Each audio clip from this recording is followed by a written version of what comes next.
अब गुंडे वेरोनिका को उसके घर के बाहर ही घेर लेते हैं, जिसे देख वेरोनिका के पिता कहते हैं, बेटा तुम आराम से बैठो, इन्हें मैं संभालता हूँ। लेकिन वो अब सिर्फ ट्रेनिंग देने लायक ही बचे थे, वो भी छोटे बच्चों को।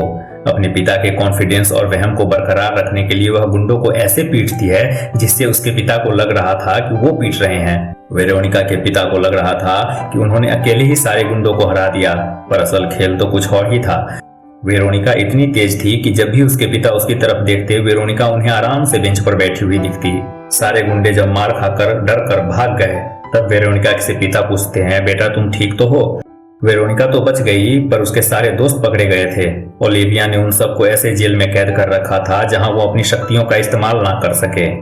लिवर ट्रांसप्लांट के बाद मैक अब काफी जवान हो चुका है, वो अपनी बेटी से भी ज्यादा जवान लग रहा है। ओलिविया अपने डैड को देखती है और घबराकर भाग जाती है। वो अपने आप को शीशे में निहार कर खुश हो रहा था, तभी वहां की सारी लाइट्स ऑफ हो जाती है। अंधेरे में मैक अपने आप को एक रहस्यमयी जगह में पाता है, जहां एक शैतानी ताकत उसके लिए बाहें फैलाकर उसका स्वागत करती है। मैक आगे बढ़कर उस हाथ को थाम लेता है, वह शक्ति उसे जकड़ लेती है। अब मैक कभी अपने आप को बूढ़ा महसूस करता है और कभी जवान। वह अपना हाथ छुड़ाने के लिए जोर से अपना हाथ झटकता है, जिससे रियल वर्ल्ड में उसका हाथ एक शीशे पर लगता है और उसका हाथ जख्मी हो जाता है। लेकिन उसके हाथ पर लगी चोट अपने आप भर जाता है।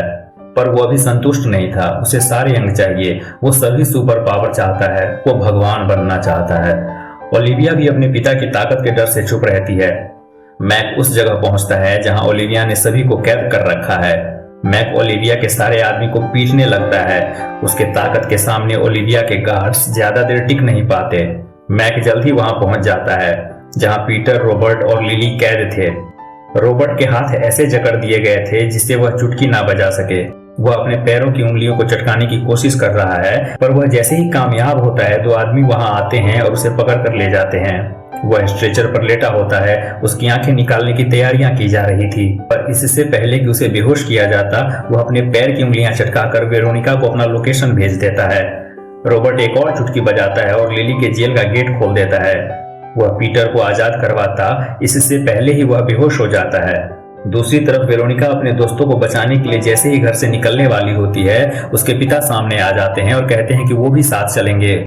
जब से उनकी गुंडों से लड़ाई हुई है, उनके अंदर अंधा कॉन्फिडेंस आ गया है। रॉबर्ट की एक आंख से कॉर्निया निकाला जा चुका है, पर इससे पहले कि डॉक्टर उसकी दूसरी आंख निकालते, वे अचानक से होश में आ जाता है, जिस वजह से उसकी दूसरी आंख बच गई। पर अचानक होश में आने की वजह से उसकी दूसरी आंख को काफी नुकसान पहुंचा था। डॉक्टर्स